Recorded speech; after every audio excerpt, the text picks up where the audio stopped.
अस्सलाम वालेकुम रहमतुल्लाहि वबरकातुहू। पहले लेसन में हम लोग हवा तनफ़ुस का दौरान किस तरह दौर उसका चल रहा है उसके बारे में मालूमात कर चुके हैं। अब हवा का रास्ता हमारे जिस्म में हवा कहाँ से कहाँ तक किस तरह गुज़र रहा है इसके बारे में मालूमात करेंगे। इसमें सबसे पहले हवा नथने मतलब हमारे नाक के यहाँ पर दो रोज़न मौजूद है, वो रोज़न को नथने कहते हैं। उसके बाद नथने से थोड़ा अंदर जाने के बाद हमें यहाँ थोड़ा घट्ट सख्त हड्डी मौजूद रहता है। ये हड्डियों के अंदर भी कहफ़ा मौजूद रहता है। उस कहफ़े को अनफ़ी कहफ़ा कहते हैं। वहाँ से हवा नथनों में से अनफ़ी कहफ़े में पहुंचकर अनफ़ी कहफ़ा से बलूम मतलब हमारे यहाँ हलक़ के पास खाना गुज़रने का और हवा गुज़रने का एक कॉमन रास्ता रहता है। मैं पहले लेसन में पढ़ चुके हैं। उस रास्ते को बलूम कहते हैं। बलूम से हवा गुज़रने के बाद खजरा में दाखिल होता है, और खजरा मतलब एक सूती संदूक जो आवाज़ को पैदा करता है। वहाँ से नरखरा में और शौबी खुलिया में और जोफ़ीज़े, वहाँ से खून में, फिर खून से वापस फिर जोफ़ीज़ा, शौबी खुलिया, शौबिया, नरखरा, खजरा, बलूम, अनफ़ी कहफ़ा, नथनों से हम हवा को बाहर छोड़ देते हैं। इसके बारे में एक के बारे में हम लोग तफसील से मालूमात करेंगे। सबसे पहले ये फेफड़ों का ड्राइंग किस तरह डालते हैं वो देखते हैं। फेफड़ों का ड्राइंग पहले इंसान की इस तरह हम शक्ल उतारेंगे। देखिए मैं किस तरह डाल रही हूँ।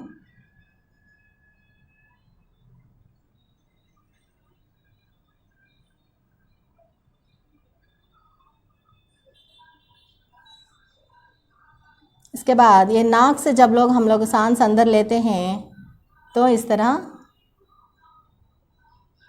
ऐसा डालना है। इसके बाद मुंह से खाना निगलते हैं तो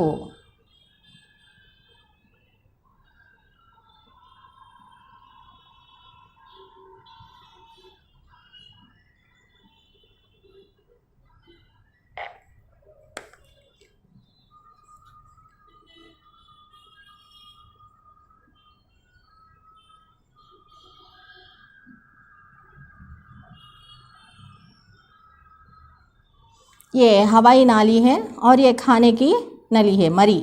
ये हवाई नाली, ये खाने की नली को हम लोग मिटा देते हैं। अभी हमें यहाँ पर इसकी ज़रूरत नहीं है। ये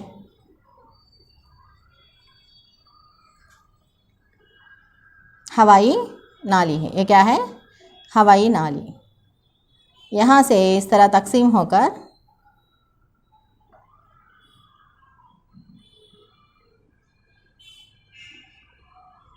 इस तरह फेफड़ों में दाखिल हो जाता है। ये फेफड़ों में ये कई छोटे छोटे शाखों में तकसीम हो जाता है।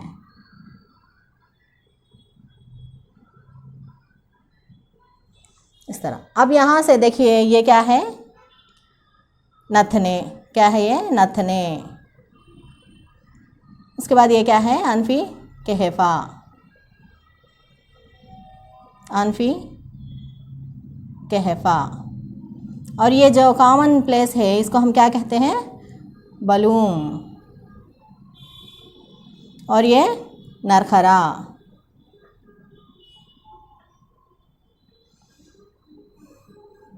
यहाँ तक देखिए। अब हम लोग नथनों से हवा अंदर लेते हैं और अनफ़ी कहफ़ों में दाखिल होने के बाद यहाँ पर बलूम जो मौजूद है हलक़ के पास, हमें यहाँ पर एक इस तरह एक ढक्कन नुमा साख्त जो अज़लाती साख्त मौजूद रहता है उसको हम लोग बरमज़मार कहते हैं। इसको क्या कहते हैं? बरमज़मार। ये बरमज़मार को ही एपिग्लॉटिस कहते हैं इंग्लिश में। एपिग्लॉटिस। ये बरमज़मार क्या करता है? उसका अफ़ाल क्या है? बरमज़मार जब खाना या हवा गुज़रता है तो उसको एक ही रास्ते से जाने देता है। जब हम खाना निगलते हैं तो ये हवा के नाली को क्लोज़ करता है। जब हम हवा लेते हैं तो खाने के रास्ते को क्लोज़ करता है। इस तरह ये एक ढक्कन के जैसा काम करता है और ये हमें बहुत ज़्यादा मददगार होती है। इस तरह ये जो कॉमन जगह पे मौजूद है, जो बलूम के जगह पे ये मौजूद है, इसको हम लोग बरमज़मार कहते हैं। इसका कहाँ है, इसका प्लेस कहाँ है, बलूम के पास ये बरमज़मार मौजूद होता है। और यहाँ से हवा बलूम में गुज़रता है, नथने और अनफी के हिफा से बलूम तक का गुज़रने के बाद बलूम से नरखरा में पहुँचता है। नरखरा से पहले यहाँ सूती संदूक मौजूद होता है। सूती संदूक, ये सूती डोर के ऊपर ये सूती संदूक मौजूद होता है। ये सूती संदूक को ही खजरा कहते हैं। सूती संदूक को क्या कहते हैं, खजरा।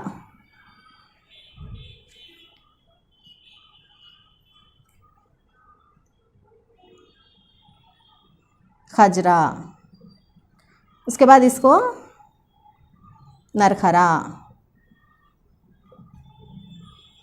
और ये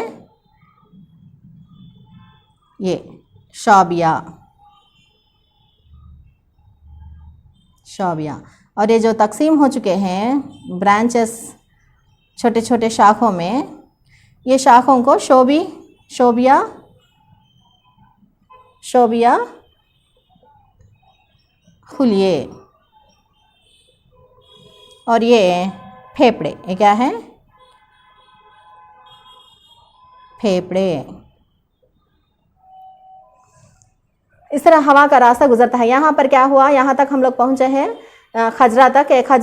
खजरा का मतलब क्या है, ये एक सूती संदूक। सूती संदूक मतलब आवाज़ देने वाला, वॉइस बॉक्स, साउंड बॉक्स, यानी साउंड बॉक्स।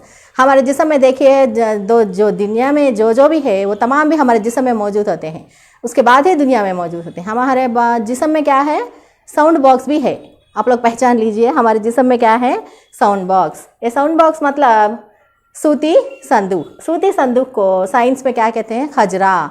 ये खजरा से हवा गुज़रती है तो हम लोग जब ज़बान से लपट कर जैसे जैसे हम लोग बात करने की कोशिश करते हैं, वो जो ज़बान जिस तरह लपटे जाता है उस तरह वो हवा अंदर जाके वो ऐसे वाला साउंड बाहर निकालता है।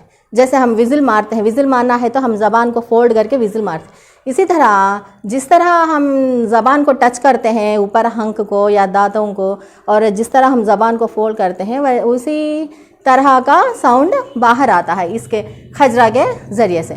जैसे हम लोग वायलिन बजाते हैं, वायलिन उसके तार को हम लोग जिस तरह वो तार को हिलाते हैं वैसे वाला साउंड प्रोड्यूस होता है। इसी तरह ये सूती संदूक में खजरे से जब हवा पहुंचता है तो उस तरह आवाज़ बाहर निकलती है, और जब हम बात करते हैं तो उस तरह के आवाज़ बाहर निकलते हैं। अगर हम बात नहीं करें तो हवा सीधा खजरा से नरखरा तक पहुंचता है। नरखरा मतलब क्या है, ये एक हवा की नली है, हवा गुज़रने की नली है। ये नली इसी शक्ल के छोटे छोटे गज़रूफ़ों से मतलब हड्डियों से तैयार होकर रहते हैं, नरम हड्डी, ये हड्डियों से तैयार होकर रहता है। और ये नरखरा एक ट्यूब के जैसा नज़र आता है, एक ट्यूब।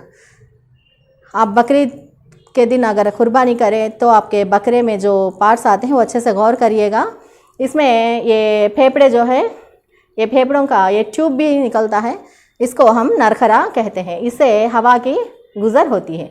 ये हवा नरखरा 2 हिस्सों में तकसीम होता है, मतलब 2 ब्रांचेस में। इसको शोबिया कहते हैं। इसको क्या कहते हैं, शोबिया। ये शोबिया फेफड़ों में दाखिल होने के बाद कई छोटे छोटे शाखों में तकसीम होता है, इसको शोबी खुलिया कहते हैं। उसके बाद ये फेफड़ों में छोटे छोटे छोटे खाने मौजूद होते हैं या थैली नुमा साख्त, छोटे छोटे छोटे छोटे थैली नुमा साख्त मौजूद होते हैं। ये पूरे अब ड्राइंग में डालते गए तो टाइम बराबर नहीं जाता, इसलिए मैं थोड़ा डाल के बताती हूँ आप लोगों को। आप लोग पूरा कंप्लीट करिएगा आपके नोटबुक में। इस तरह छोटे छोटे छोटे खाने मौजूद होते हैं। इन खानों को जोफीज़े कहते हैं। इन खानों को क्या कहते हैं, जोफीज़े।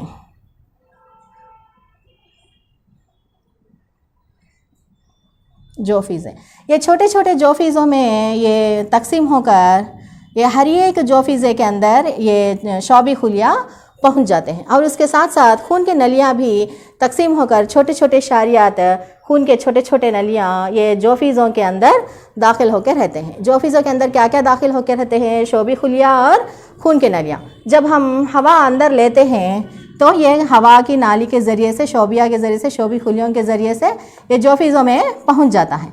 ये जोफिज़ों में पहुंचने के बाद जोफिज़ों में खून के नलियाँ भी पहुंच के रहते हैं। जब ये हवा जोफिज़ों के में दाखिल होने के बाद वो खून की नलियाँ वो हवा को जज्ब कर लेके तमाम जिस्म को सरबराही करते हैं। इस तरह हवा का रास्ता, ये क्या है, हवा का रास्ता, वापस खून जिस्म के हर एक खुलियों को पहुंचाने के बाद जिस्म के हर एक खुलिये से फिर हवा या मतलब कार्बन डाइऑक्साइड को वापस लेकर फिर खून से जोफिज़ों में, और जो खून जिस्म से खून पूरे तमाम जिस्म से फेफड़ों में आता है, फेफड़ों में जोफिज़ों में आता है, जोफिज़ों से शोबिया खुलिया में, और शोबिया खुलिया में से शोबिया में, और शोबिया से नरखरा में, नरखरा से खजरा में, खजरा से बलूम में, और बलूम से अनफी कहफ़ा, अनफी कहफ़ा से नथनों में, और नथनों से बाहर फ़िज़ा में खारिज हो जाता है। इस तरह ये 2 मरहलों में तनफ़ुस वाक़या होता है, मतलब तनफ़ुस का रास्ता इस तरह 2 रास्तों से गुज़रता है। इस तरह ऐसा ये हवा का रास्ता के बारे में। इसके बाद हम लोग तनफ़ुस का मैकेनिज़्म के बारे में नेक्स्ट क्लास में मालूमात हासिल करेंगे इंशाअल्लाह। फिर कल मिलेंगे, नेक्स्ट क्लास में फिर मिलेंगे। अल्लाह हाफ़िज़। अस्सलामु अलैकुम वरहमतुल्लाहि वबरकातुहू।